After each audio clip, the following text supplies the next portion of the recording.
kwento sa Suma sa Puso. Kwento ni Vanessa, heto na.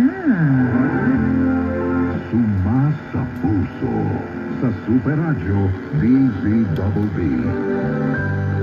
Kasama si Tony.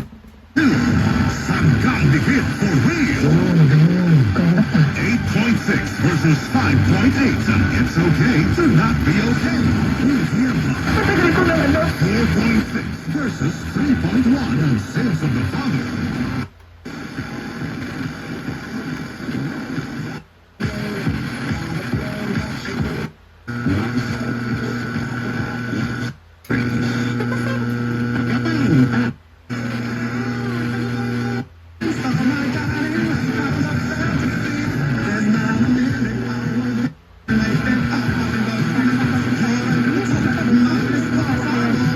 Sa pagpapanatiling matatag ng ating relasyon sa ating tahanan, pagpapabuti ng ating kalusugan at pagpapas ng pag-asa ng mga